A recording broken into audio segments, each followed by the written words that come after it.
Hi guys, this is Vaibhav. Welcome to my channel Academia. And in fact, you've landed yourself in for a treat because I'm going to be helping you all to look at literature from a very different perspective and of course, help you to ace your board examinations of both class 10 and class 12. So let's get started. Today we're going to be looking at The Darkling Thrush by Thomas Hardy.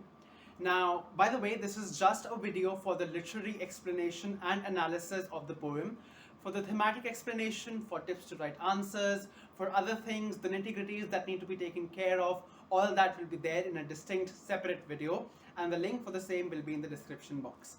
Also, there are certain basics of English that need to be remembered, that need to be known before delving deep into the analysis of English. For that also, I have made a very different separate video, detailed explanation of all that is there, and the link for the same is in the description. The name of the video is Rudimentaries of English. Now, coming to The Darkling Thrush by Thomas Hardy, which is the poem number 1 in your book Reverie. Before we begin with the poem, let me tell you some interesting facts about Thomas Hardy himself. And in fact, it is very essential for us to know certain things about the poet because they help us to analyze the poem in a better manner, right? Now, Thomas Hardy was somewhere between a Victorian poet and a modern poet. And if you're wondering what that is, go back to the Rudimentaries of English. So Thomas Hardy was in between, the Victorian period and the modern period. And he himself was the witness of the several changes that took place in England at that point of time. And at that point of time, England was noticing the Industrial Revolution. Now, there's a concept in English literature which is the Victorian crisis of faith. And yes, by the way, English literature and literature of English, these are two different concepts. I have a short for that and you can go check it out in my channel. So in English literature, there's a concept called the Victorian crisis of faith. Now, what happened was, back in those days in England, a lot of industries were being set up, right? A lot of scientific postulates were being proposed. Many scientific theories, advancements, they were being put out. In fact, one of the most famous theories was Charles Darwin's theory of natural evolution. In fact, you can go check it out on the internet, what it is about. That can give you a more deep insight into what actually Thomas Hardy will talk about here, right? So when these theories, these scientific postulates started to occur, when industrial revolution started taking place, in fact, when certain modern phenomena and wars started taking place, Boer War, for example, took place also at that point of time, all that, it led people to, move their faith from religion, from God, to science. It led people to shift their faith from religion to compassion and humanity to science and modernism, right? By the end of the century, in fact, around 80% of the people had already migrated to the cities. So the agrarian society was in jeopardy. And when all this was in jeopardy, poets such as Matthew Arnold, poets such as Thomas Hardy, poets such as Alfred Lord Tennyson, poets such as Browning, they started writing upon this disorientation. They started writing on this disillusionment that was caused, and this eventually led people to realize what was happening. So all that process of the shifting of faith from religion and God and humanity to science and modernism, etc., and urbanization and industrialization, all that is called the Victorian crisis of faith. And because it took place in the Victorian era, therefore we call it the Victorian crisis of faith, right? Now, in this entire poem, The Darkling Thrush, you will find a very pervasive sense of sadness. So there's a sense of, disillusionment, once again. There's a sense of disorientation. There's a sense of hopelessness all over. Why? Because of the Victorian crisis of faith. Now, we're going to be beginning with the analysis of the poem. We're going to be talking about the literary things and the Englishy things that are there in the poem. And for the thematic explanation, etc., like I've told you, there's a distinct video. You can go check it out. So, The Darkling Thrush by Thomas Hardy. I leant upon a coppice gate when frost was spectre grey, and winter's dregs made desolate the weakening eye of the day. The tangled vine stems scored the sky like strings of broken lyres, and all mankind what haunted nigh had sought their household fires. So I leant upon a coppice gate. Now, if you look at this stanza very carefully, this stanza is talking about, the physical background that is present. The physical background that is present, and in that, environment, in that physical, environment is present the speaker of the poet, right? This is not the poet over here who is talking. This is the speaker of the poet. That is speaker of Thomas Hardy who is speaking over here. So the speaker is present in an environment which is completely barren. It is completely, bleak. It is cold. It is dull. It is gloomy. The poet says that he leant upon a coppice gate. Now, the very act of leaning upon the coppice gate is the fact of, in fact, it is an indication to the fact that the poet's speaker is very tired, right? The poet's speaker hardly has any life left in him. The speaker is very tired. The speaker does not know what to do. The speaker does not know where to go, and therefore the speaker is leaning upon the coppice gate. Now, coppice is actually, a place where there are lots of trees. So you can call it a mini wood, sorts of. So there's it's a place where there are lots of trees, and there's a gate to the coppice upon which the speaker is leaning, right? Now, the fact that this is a gate is an indication, it is suggestive of the fact that the poet's speaker is, leaning upon the beginning of something new. Now, when I talk about the poet's speaker is leaning upon the beginning of something new, I mean here that this poem was written at the end of the 19th century, right? It was written in 1899. It was published in 1900. So when it was written at the end of the 19th century, therefore, the poet's speaker is standing at the edge of the 19th century and is almost about to enter the 20th century, right? So the 20th century is in front of him, and this is an opening, this is an entrance to, the 20th century, just like it is an entrance to the coppice. When frost was spectre grey and winter's dregs made desolate the weakening eye of the day. Now, the frost was spectre grey. Spectre grey means as grey as a ghost. This over here is a metaphor. Why is it a metaphor? Because there is no as or like, right? There is no as or like, therefore this is a metaphor. The comparison is being made between the ghost and the frost. So the frost was as ghastly, the frost was as bad, as spectre grey as the ghost, right? And winter's dregs made desolate the weakening eye of the day. So dregs means the remnants, whatever was present. So whatever was present of the winter, whatever remaining bit was there of the winter, that was in fact exacerbating the situation. That was worsening the situation. And what was the situation, by the way? The situation was the weakening eye of the day. The weakening eye of the day over here is a literary explanation. It is a literary, in fact, I should say a poetic expression for sunset. So the sun is setting down, and that is compared to the weakening eye of the day. This right here, my dear friends, is personification. They can't have an eye, right? It has been given the human virtue of having an eye. So this is personification. And what is the eye over here, by the way? It is the setting sun. So the weakening eye of the day, the sun which is setting down, that situation is worsened by whatever remaining bits of winter is present. And by the way, winter in England is a bad thing, right? Winter in England is crazy in England. Winter in England is very cold. It is very, what should I say, glum, and it is very bitter, right? Bone-biting cold that we say. So winter's dregs made desolate the weakening eye of the day. The tangled vine stems scored the sky like strings of broken lyres, and all mankind that haunted nigh had sought their household fires. So the tangled vine stems, vine is like a shrub, right? So the tangled vine stems means the vine stems are interwoven, they are intertwined, right? They are intertwined.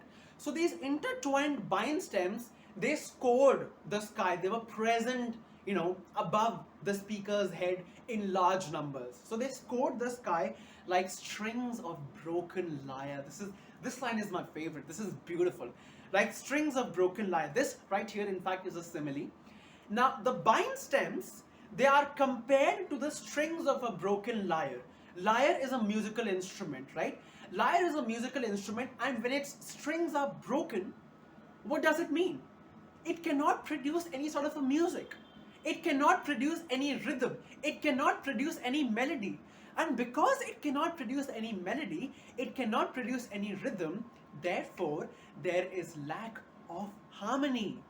And why is the lack of harmony coming, my dear friends? The lack of harmony is coming because people have shifted their faith from God, from religion to, science, to modernism, to industrialization, to urbanization. This is why, there is lack of harmony. Lyre produces a very beautiful rhythm, a very melodious, harmonious sound. But because that melody cannot be produced over here, therefore, there is lack of harmony in the environment. Everything is so desperate, it is so desolate, it is despondent. And all mankind that haunted nigh had sought their household fires. Now, this is very interesting. Thomas Hardy over here has used all mankind that haunted nigh. Now, the connotation of haunted, now, by the way, there are two terms. There is connotation and there is denotation, right? Denotation means the dictionary word of something, and connotation means what it implies to. Over here, connotation of haunted is, something which is scary, something which is, what should I say, haunting something. It is scary, it is eerie. Do human beings scare each other? No. We are supposed to be around one another so that we can be friendly with one another, so that there can be compassion, there can be humanity. But over here, Thomas Hardy says that everything is as grey as a ghost, just like the frost, it is as grey as a ghost, and mankind is haunting itself, right? Humankind is haunting itself. One man is haunting one another, and they had sought their household fires. They had went back to their homes and they had taken the warmth of their household fires. Now, if you look at it carefully, the speaker of the poet has drawn a very remarkable, distinct contrast between the darkness, between the, what should I say, the winter, the chilling winter that is there outside the houses, and the warmth and the light which is there inside the houses, right? So there is a contrast over here. And by the way, if you look at the rhyme scheme of the very first stanza, it is A, B, C, D, C, D. And this will continue throughout the poem. A, B, C, D, C, D is the rhyme scheme. And let me tell you this, that Thomas Hardy was in fact very much famous for his lyric poetry. Other poets like Alfred Lord Tennyson, etc. were also famous for their lyric poetry. But Thomas Hardy's poetry, which is in lyrical form, it is remarkable. And he has influenced a host of other poets like, Robert Frost, like Donald Hall, like Auden. So these many poets have also been influenced by Thomas Hardy. If you go on to pursue English at higher levels, you will see this, right? Now, moving on to the second stanza. The land's sharp features seem to be the century's corpse outlined. His crypt the cloudy canopy, his wind of the death lament. The ancient pulse of German birth was shrunken hard and dry, and every spirit upon earth seemed fervorless as I. So the land's sharp features seemed to be the century's corpse outlined. Now, in the first stanza, after the poet has drawn a very elaborate, vivid imagery in front of us of what actually the landscape was, he goes on to, elaborate upon it more. He goes on to intensify that bleak picture of the dead, barren, cold, despondent environment and the landscape. So what he says was that the land's sharp features seem to be the century's corpse outline. So the sharp features of the land, the features that are present, the plains, the mountains, whatever he could see afar or nigh, whatever he could see near about, those are the land's sharp features. And those to the speaker seemed to be the century's corpse outlined. Corpse means the dead body. And in the beginning of the video, I had told you that this poem was written in 1899. It was written at the turn of the 19th century. So, the entire century has gone by. And when the entire century has gone by, that means the century is dead. Yes, the century is dead. And now when the poet is standing in the threshold of the 20th century, what does he see before him? He sees that the entire 19th century is lying dead. right? So the corpse, which is the dead body of the century, is lying before the poet, and what he sees that in the form of, the land's sharp features. The figure of speech used over here is personification, right? Note this down, it is personification. So the century's corpse outlined his crypt, the cloudy canopy. Now there is a canopy of clouds. Look at the beautiful imagery that this poet has formed, right? So there's a canopy of clouds formed over here, and this canopy to the speaker is not something beautiful. This canopy to the speaker is not something to be, marveled at. It is not something to be cherished at. It is, in fact, it seems to the speaker, the crypt, the cloudy canopy. It seems to be the ceiling of a tomb, right? The ceiling of a tomb. It seems to be the ceiling of a tomb, which, by the way, is the meaning of crypt. So the cloudy canopy, which is covering, now look at it over here. This is your land's sharp features. This is your cloudy canopy. Now this cloudy canopy is basically acting as a crypt. It is acting as a vault for the corpse of the century, right? The wind, its death lament. Now the speaker of the poem does not listen any sort of a melody in the wind. The speaker of the poem does not listen any sort of a humming sound or music as generally the romantic poets would do. So the speaker does not listen to any of it. In fact, what does the speaker listen? The speaker listens to the death lament that is being, sung by the wind. Now in Christianity, at the funerals of people, we sing a death song, right? So this death song over here is the same death song which is sung at the funeral. And whose funeral is it? This is very much exactly the funeral of the century, right? So the century's corpse outlined, and then there was, of course, the cloudy canopy, and then there was the wind which was doing its death lament. The ancient pulse of German birth was shrunken, hard and dry, and every spirit upon earth seemed fervorless as I. The ancient pulse of German birth. This over here means the seeds, right? Germ over here does not mean the bacterias. Germ over here means germination, right? So the ancient pulse of German birth, the seeds that can actually germinate right now, they are shrunken, hard and dry. They are dormant right now. They do not have any vita in them. They do not have any sort of a germinating capacity in them. They are completely dormant, right? So even the reproductive, forces of nature, even the procreative forces of nature, they lie inactive. So nature is completely indifferent. Nature is completely indifferent to the human needs. Nature is completely, motionless. There is nothing happening in nature. Even germination is not happening. Now, what do we infer from this? What kind of a feeling do we get from this? What kind of a sensation do we get from this? Even life cannot have its new beginning, right? So everything is so dull.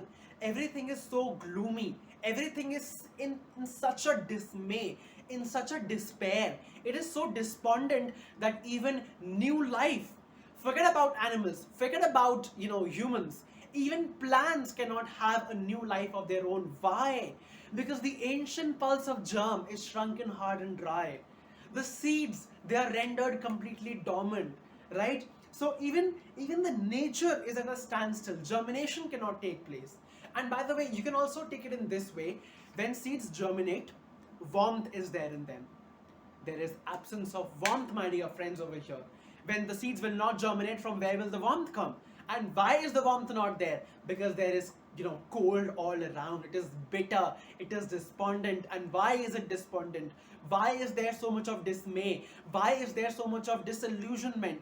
Why is there so much of disorientation? Because people have shifted their faith from religion, from humanity, and the poet's speaker does not see the fate of humanity at all, does not see anything good happening in the near future. This is not a good sign for the future, right? This is not something good that should be happening. Every spirit upon earth seemed fervorless as I. This over here is a simile, fervorless as I, that is as and like, so it is a simile, it is not a metaphor. So every spirit upon earth seemed fervorless as I. Every spirit, every person upon earth that was there, that person seemed fervorless as I. That person, seemed to lack total energy. There was zero energy in that person. There was nothing that that person could rely upon. And what is happening over here? Why is this happening? Because the faith has shifted. Humanity is succumbing to despair. Humanity is going in a complete state of disarray, in disillusionment. There is chaos, there is confusion, there is disorientation everywhere. It is pensive, it is dejected, it is very dull and gloomy. Now, these two stanzas, my dear friends, they have, very intricately elaborated upon the kind of landscape that is there, right? Now, further, when we move on in the poem, we're going to be noticing a difference, a shift in the kind of, sensation we will get from the poem. So the very first two stanzas of the poem are negative, right? They have a very sad connotation to them. The latter two stanzas, they are something which is positive. They have a bit of hope, they have a bit of light in them. Let's read on to find that. At once a voice arose among the bleak twigs overhead, in a full-hearted even song of joy illimited. An aged thrush, frail, gaunt and small, in blast-beruffled plume, had chosen thus to fling his soul upon the growing gloom. So at once, all of a sudden, so the poet's speaker was there, standing, leaning upon the copper's gate, completely, dismayed by the fact that humanity is succumbing to negativity, humanity is succumbing to despair. But all of a sudden, what does the poet's speaker notice? That in the bleak twigs overhead, there is a thrush, right? There is a songbird that is singing. And by the way, if you notice, the poet's speaker does not say branches. The poet's speaker does not say the tree's boughs. It says, at once a voice rose among the bleak twigs overhead. So even here, inside the poet, there is bleakness, there is moroseness, right? There is sadness, there is hopelessness, which is why the twigs, they do not have any life in them, they do not have any strength in them, they do not have any energy in them. Twigs are very fragile, right? Twigs are very weak. If you bend them, they'll bend. So they're very fragile. And over here, why is the fragility? The fragility is because there is no, orientation. There is nothing that can be relied upon.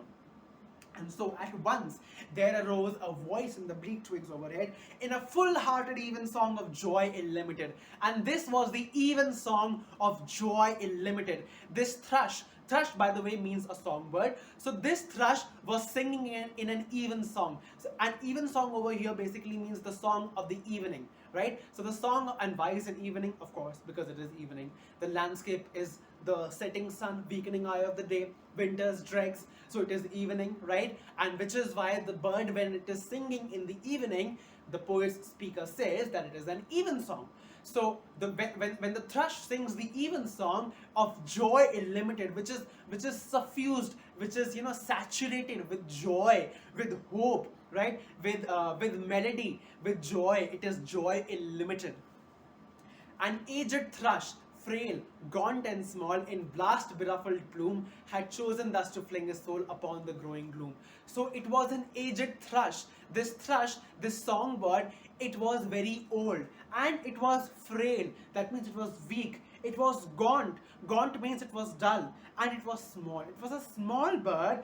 It was in blast-beruffled plume. Plume means the feathers. Blast means a strong gush of wind, and beruffled means, when you ruffle your hair. When you ruffle your hair like this, so blast beruffled plume. So the feathers of the bird, they were also completely messed up. They were untidy. They were beruffled with the help of under the influence, in fact, of this strong gush of wind. And when this strong gush of wind had passed through the feathers, they had become ruffled, right?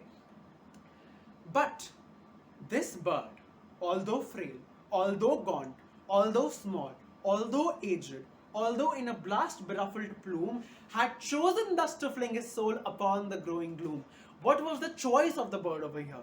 The choice of the bird over here was to fling its soul upon the growing gloom, to sing with all vita, to sing with all energy, to sing with all positivity and hope upon the gloom, upon the the misery, upon the moroseness that was increasing in number, that was multiplying with every passing minute. The choice of the poet, my dear friends, if you look at it, the contrast over here lies in the fact that the choice of the poet's speaker was to look at everything in a very, very negative way. But the choice of the bird was to look at everything in a very positive way. It was to look at everything as though it was hopeful, to look at everything as though there was some sort of a hope in it, and which is why the bird was singing. If we move on, we'll find out a little bit more. So little cares for carolings of such ecstatic sounds was written on terrestrial things afar or nigh around, that I could think there trembled through his happy good night air some blessed hope, whereof he knew and I was unaware. So if you look at it, there is so little cause for carolings. Carolings, what does carolings mean? Carolings, Christmas carols, jingle bells, jingle all the way, those are carols, right? So Christmas carols are sung on Christmas. Christmas is, an event of joy. It is happiness, because obviously Jesus Christ is born. Of such ecstatic sounds, of such sounds which are full of happiness, of such sounds which are full of, ecstasy, of happiness, of joy unlimited, once again, of joy unlimited, was written on terrestrial things. A cause for singing such joyfully, a reason for singing in such a happy tone, in such a melodious voice, with so much of hope, such a cause was nowhere to be found in any terrestrial thing. Be it the plants, be it the leaves, be it the trees, be it the land's sharp features, which of course to the poet's speaker seemed to be the century's scope's outline, be it any other terrestrial things, be it the clouds, which seemed to be the crypt, be it the branches, which seemed to be the bleak twigs. No reason for a cause such as this, which is to sing happily, was written on any sort of a terrestrial thing. Terrestrial means which can be found on earth. Every rock, every land, every plain, every soil, every tree, it was completely bereft of any sort of a hope. But still this bird is singing. How? Afar or nigh around, afar means far, nigh means near. So any terrestrial thing, whether it is far off or it is nearby, there is no cause written for such sort of a caroling, for such sort of a joy, that I could think there trembled through his happy good night air some blessed hope, whereof he knew, but I was unaware. And the poet's speaker thought that there was some source of, of a little bit of hope, which the thrush knew, but the poet's speaker did not. There was some blessed hope, which the thrush knew, but the poet did not. Poet's speaker, I'm sorry. There was some source of joy, which the thrush knew, but the speaker did not. And if you look at it closely, his happy good night air, this good night air is happy. To the poet's speaker, the wind was, the air was the death lament. But to the bird, it is a good night air. Some blessed hope. Now if you look at it carefully, the hope H is capitalized. That means some sort of a divinity has been rendered to it. Whereof he knew and I was unaware. The source of that joy, the source of that, hope, the bird knew, the thrush knew, but the speaker was totally unaware of it. Now, before I proceed any further, I would like to shed some light on, one of the references that has been made to Jesus Christ in Christianity in the last two stanzas. If you look at the word even song, if you look at the word carolings, if you look at the word ecstatic, if you look at the word blessed, if you look at the word H, capital H, O-P-E, hope, these are things which are, related to Christianity. Even song. Even song is a song which is sung in churches in evenings on special occasions, right? So it is a ceremonial song which is sung in churches. Then carolings. Christmas. Christmas is associated with Jesus Christ. So the birth of Jesus Christ. Of such ecstatic sounds was written on terrestrial things afar or nigh around, that I could sing there tremble through the happy good night air. Again, it is happy, right? some blessed hope. It is blessed. So there is some sort of a divinity in it. And HOPE, hope, the capital hope, it is personified. This hope refers to God Himself. One more thing. It is written over here that the thrush had chosen to fling its soul. Right? Nobody had asked it. The thrush had chosen to fling its soul. If you recall, then Jesus Christ had chosen to give up His life for His people. On Good Friday, Jesus Christ had given up His life by His choice. Over here, the thrush might not be giving up life, but the thrush is, through its choice, singing. The thrush is, bringing into action. It is employing its choice over here. Nobody is asking it to do it. One more thing, if you analyze it carefully, there is a contrast between the physique of the bird and there is a contrast between the mental psyche of the bird. I mean, mental psyche, it's one and the same thing, but yeah, there's a contrast between the physique of the bird and the contrast between the psyche of the bird. The physique of the bird is what? It is aged, gaunt, frail. The contrast lies in the fact that it decides to sing. It decides to be positive. What does the speaker decides to do? The speaker decides to be negative, right? This poem, in fact, you can note this down, this is important. This poem is very, astute. In fact, it is a very, very fine example of projection. Projection means whatever internal feelings, whatever internal turmoil, whatever internal psyche you are having at the moment, you are projecting it onto something else, right? Like we say, whatever our mood is, in whichsoever disposition we are in at a particular point of time, in the same manner we perceive things. If we are sad, we'll perceive things to be negative. If we are happy, we'll perceive things to be positive, right? If we are sad, we'll attend to negative things. If we are happy, we'll attend to positive things, right? See, this is so beautiful. This is what literature teaches you, that your mood is a direct reflection, and it has a direct bearing of what you perceive, of what you attend. In the poem, the speaker is sad, the speaker is despondent, the speaker is negative, which is why the speaker sees the things to be negative. The speaker does not see them to be, good and beautiful clouds. In fact, he sees them to be the crypt. The speaker does not listen to the melody of the wind. He listens to the death element of the wind. The speaker does not see the beauty in the sharp features. He sees the century scopes in the sharp features. But the bird is positive. The bird is very happy. The bird knows that there is a hope. There is some sort of a hope. There is some, orientation that can resort humanity back on the right track. In fact, this HOPE, hope, is one of the three principles of Christianity. Faith, hope, and charity. These three are the principles of Christianity. So this also has, a passing reference to Jesus Christ. This also has a passing reference to Christianity. Now, if we look at the entire poem has 4 stanzas. AB, AB, CD, CD is the rhyme scheme. There are multiple figures of speech that I have told you throughout. How to write the answers, the thematic, perception of it, the thematic analysis of it, the themes, certain things such as the elegiac tone of the poem. This poem, by the way, is an elegy, right? So elegiac poem. Then certain things like the song of the thrush is in itself a lament. Is in itself the song of the thrush is in itself, a taunt. The song of the thrush is a comment on the bleakness of humanity, on the bleakness of human beings. Then the appropriateness of the title and certain fun things, certain bonus points, certain bonus tips that can definitely help you to build up and develop a perfectly fine example for your board examinations.